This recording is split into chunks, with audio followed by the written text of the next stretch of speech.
Olá, seja muito bem-vindo e muito bem-vinda ao podcast Por Dentro do Mandato. Este é um programa criado para quem quer saber um pouco mais sobre as proposições legislativas que eu, deputado federal Rubens Pereira Júnior, apresentei na Câmara dos Deputados. Toda semana, nossos apresentadores gerados por inteligência artificial vão falar sobre um projeto apresentado, mostrar como ele impacta na vida real das pessoas. Vem com a gente! Bom, em abril de 2025, a gente viu uma coisa que, sinceramente, parecia cena de filme de ficção científica.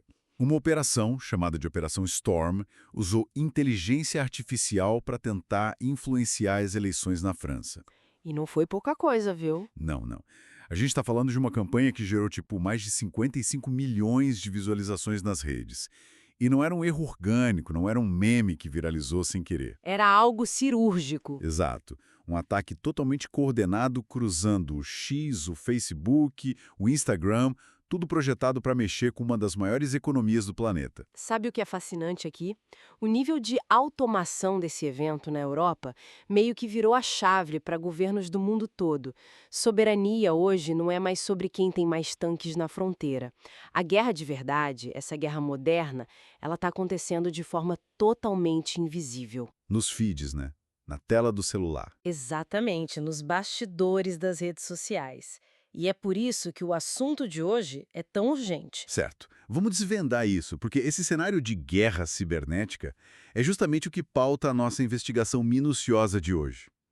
A nossa missão aqui é destrinchar um documento bem ambicioso, que é o Projeto de Lei Ordinária número 1497, de 2026, de autoria do deputado Rubens Pereira Júnior. É um mergulho profundo mesmo. A gente quer entender como o Brasil, com, mais de 155 milhões de eleitores previstos para 2026, planeja blindar essa estrutura toda contra ameaças cibernéticas. Mas, antes de entrar nas engrenagens dessa lei, a gente precisa fazer uma pausa super importante para quem nos escuta. Essencial, na verdade. Sim, esse documento e as fontes que a gente analisou tocam num nervo muito exposto da política. Então, é fundamental deixar muito claro que o nosso programa não toma nenhum partido. Nem de direita, nem de esquerda, nem de centro. A gente está aqui apenas para traduzir, né? Exato, o nosso compromisso é estritamente analítico. A gente vai reportar de forma imparcial os mecanismos, os fatos e as ideias do material original, sem endossar nenhum ponto de vista. A ideia é informar, ponto. Uma premissa fundamental, porque para analisar essa armadura digital, a gente precisa de objetividade. E a espinha dorsal de todo esse projeto se resume a uma sigla bem forte, que é a ENDE. ENDE, certo? A Estratégia Nacional de Defesa Eleitoral. Isso. E para entender por que o país precisa de um remédio tão forte como a ENDE, a gente tem que olhar para a doença, né? A justificativa do projeto lista uma escalada tática muito alarmante. O texto menciona diretamente a ação de atores estatais estrangeiros, coisas associadas à Rússia, ao Irã, e não é mais aquela coisa de um hacker tentando derrubar o site de um tribunal. Não, isso ficou no passado. O documento detalha o uso de deepfakes, hackeamentos direcionados para vazar dados e criar portais inteiros de notícias que são completamente falsos, forjados do zero. Porque o foco da invasão mudou, a meta não é mais quebrar criptografia da urna lá no domingo de eleição, a justificativa do projeto reconhece que o alvo agora é o cérebro do eleitor, meses antes dele sair de casa. Hackear a percepção das pessoas, né? Isso, a desinformação superdirecionada é muito mais barata e eficiente do que tentar fraudar o código de contagem dos votos. E as fontes trazem exemplos muito palpáveis disso, inclusive do caso brasileiro. O texto fala sobre aquele período logo depois das eleições de 2022, destacando vídeos que contestavam as urnas e espalhavam teorias da conspiração. E o detalhe bizarro... É o idioma. Exatamente. O texto frisa que muitos desses vídeos foram roteirizados e produzidos diretamente em inglês. Quer dizer, o objetivo não era convencer o eleitor local. Nossa, não. O objetivo claro de criar conteúdo em inglês sobre uma eleição na América do Sul é pautar o debate diplomático fora do país. É atrair a atenção de investidores internacionais, sabe? Tentar criar um pretexto para sanções econômicas. É uma tentativa de fabricar ilegitimidade institucional para exportação. Perfeito. É uma operação psicológica clássica, só que de fora para dentro. E diante de um ataque dessa magnitude, bom, o TSE teve que agir. O projeto relembra que, em 2022, a Justiça Eleitoral teve que buscar ajuda lá fora. Fizeram parcerias até com a USAID, que é a Agência Americana de Desenvolvimento. Para ajudar a combater a desinformação. Certo, mas o que é fascinante aqui é a conclusão que o documento tira disso. Foi uma atitude legítima para apagar o incêndio na hora, mas, imagina a analogia. É como se a gente precisasse instalar um sistema de segurança de altíssima tecnologia na nossa casa, porque os assaltantes agora usam inteligência artificial. E chaves mestras invisíveis. Isso. E aí a gente pede o sistema de segurança emprestado para o vizinho gringo.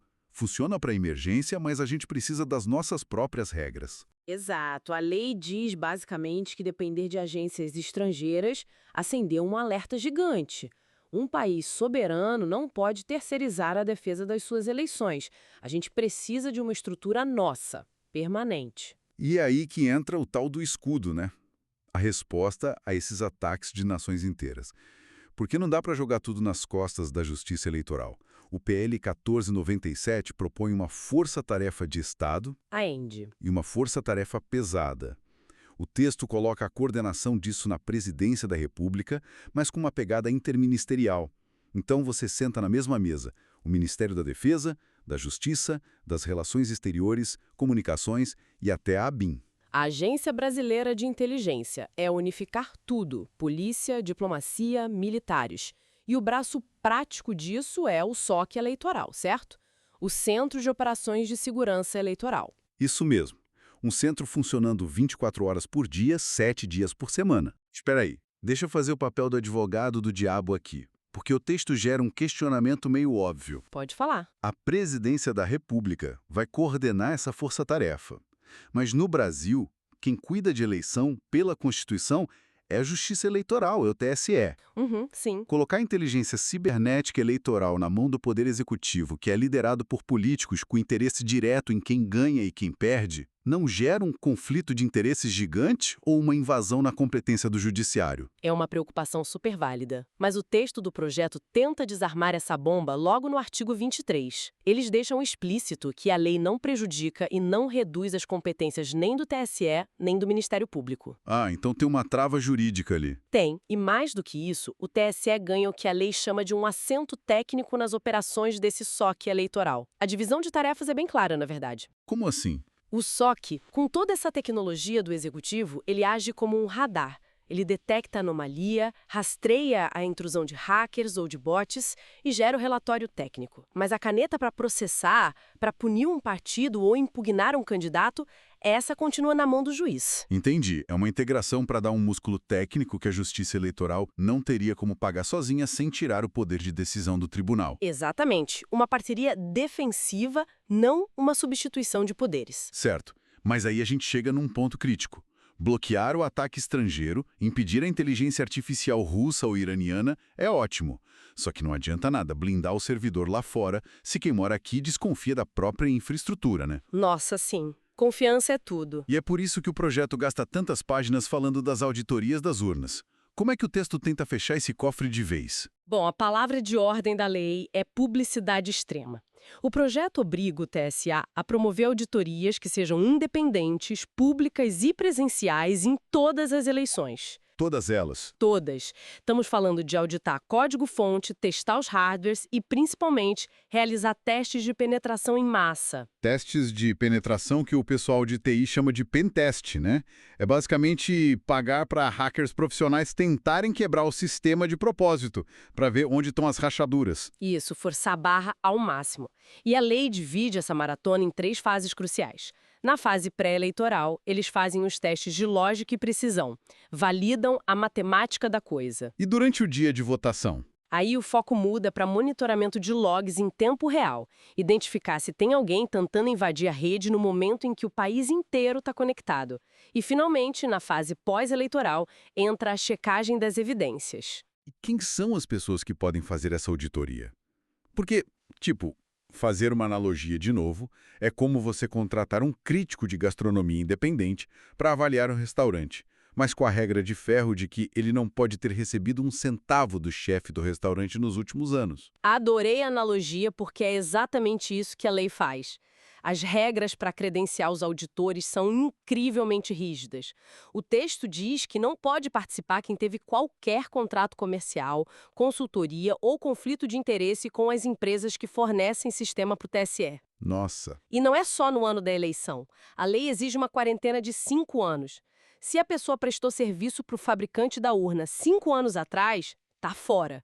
Não audita. é uma busca por isenção absoluta para que ninguém possa apontar o dedo depois. E os partidos políticos ainda ganham o direito de indicar especialistas próprios para fazer contraprovas, sabe? E para garantir que os dados dessa auditoria sejam inquestionáveis, o projeto foca muito na chamada cadeia de custódia. Que é guardar a evidência de um jeito que ninguém possa alterar depois. Perfeito. Lacração física, armazenamento seguro, criação de cópias forenses.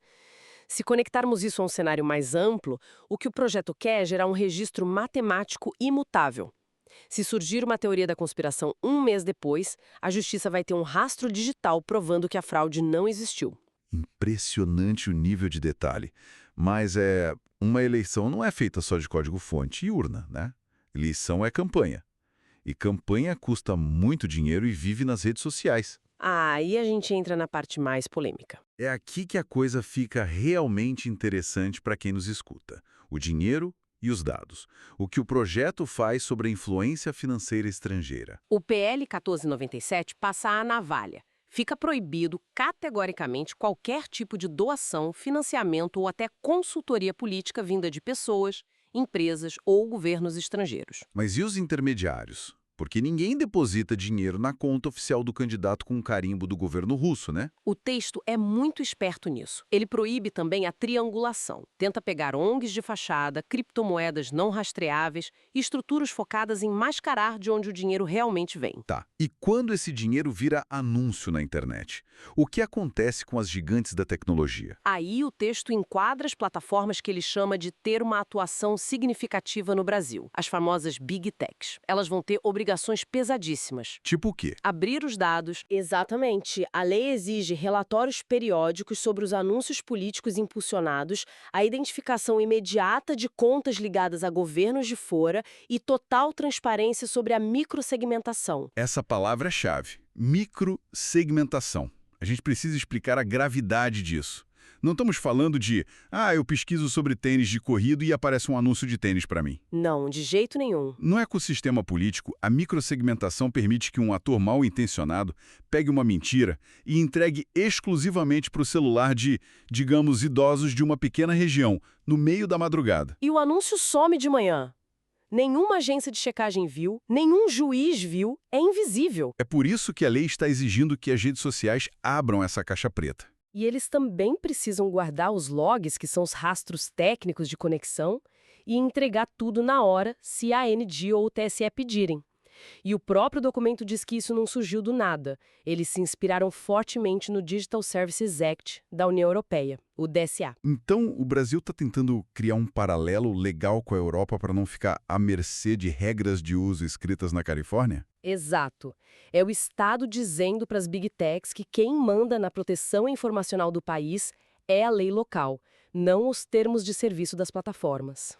Só que isso nos leva a outro problema. Uma lei tão rígida, sem dentes, sem punição, é só uma sugestão amigável. Como é que o texto garante que, uma rede social sediada do outro lado do mundo vai realmente obedecer? Com sanções muito pesadas e progressivas.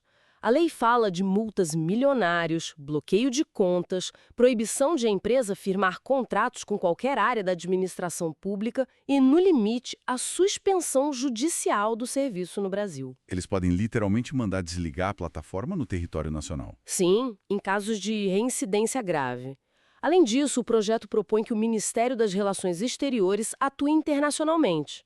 Fazer acordos com nações parceiras para aplicar sanções conjuntas, congelar o dinheiro do criminoso lá fora, caçar o visto de quem estiver patrocinando o ataque, coisas desse nível. Mas vem cá, a gente toca num equilíbrio muito, mas muito delicado. Suspender rede social, exigir log de tráfego. Como é que se faz isso sem esmagar a liberdade de expressão de quem só quer opinar politicamente? As pessoas vão ser censuradas. O texto tenta criar uma blindagem contra essa crítica. A proposta tem salvaguardas muito explícitas. A lei afirma textualmente que não criminaliza a liberdade de expressão e que não autoriza censura prévia de forma alguma. Está escrito na letra da lei. Está lá. O documento diz que tudo deve respeitar a Constituição, a Lei Geral de Proteção de Dados, que é a LGPD, e a Lei de Acesso à Informação. E o ponto mais forte: qualquer restrição de direitos tem que ser interpretada de forma restritiva. O que isso quer dizer na prática jurídica? Quer dizer que, na dúvida, a favor da liberdade. A autoridade não pode inventar um motivo além do que está escrito para bloquear algo. Além disso, nenhuma dessas medidas drásticas, tipo quebra de sigilo ou derrubada de plataforma, pode ser feita por uma canetada arbitrária do governo. Precisa do juiz. Precisa de supervisão judicial prévia e do devido processo administrativo. E eles têm quanto tempo para colocar tudo isso em pé, caso a lei seja aprovada amanhã, por exemplo? O relógio vai correr rápido. O texto dá exatos 180 dias depois da aprovação para estruturar tudo. Implementar o SOC eleitoral, integrar os ministérios, liberar orçamento. É um esforço monumental. Bom, então, para trazer tudo isso para o dia a dia de quem acompanha a nossa análise, o que essa montanha de informação significa? Significa que aquele ambiente onde a gente consome nossas notícias todo dia, vê os anúncios e forma a nossa visão de mundo, esse lugar está prestes a ganhar uma camada de proteção estatal gigantesca. É o Estado tentando defender a integridade do ecossistema de informações inteiro do país, né? Evitando as manipulações ocultas. Exatamente. Só que isso levanta uma última questão, que eu acho que é a mais inquietante de todas que a gente viu nessas fontes. E isso levanta uma reflexão muito provocativa. Pode falar. Porque a gente viu que o PL 1497 constrói uma fortaleza fantástica. Corta o dinheiro que vem de fora, rastreia IP da Europa ou de qualquer outro continente. Mas a premissa de toda a lei é que o inimigo vem de fora. Certo. Mas e quando a ameaça mudar? E se a próxima campanha massiva de desinformação gerada por uma inteligência artificial barata for 100% criada, financiada e executada por agentes puramente domésticos? Atores daqui de dentro mesmo. Sim, pessoas usando dinheiro legal e infraestrutura local. Até onde esse super escudo consegue proteger a eleição se o ataque não for uma invasão estrangeira, mas vier de dentro de casa, pelas mãos de quem já conhece o sistema? Nossa, essa é a verdadeira reflexão para o futuro da nossa democracia. Um escudo voltado para fora não bloqueia o que já está na sala de estar. Bom, a gente agradece muito a companhia de todos nessa investigação minuciosa das fontes hoje. É um tema denso, mas crucial. E a gente convida quem nos ouve a continuar questionando o mundo ao redor e o que aparece na sua tela. Até a próxima, pessoal! Obrigado por escutar este episódio. Compartilhe com seus amigos e familiares e também nos siga nas redes sociais pelo @Rubens Pereira Júnior, com JR no final, para ficar por dentro do nosso mandato. Até a próxima!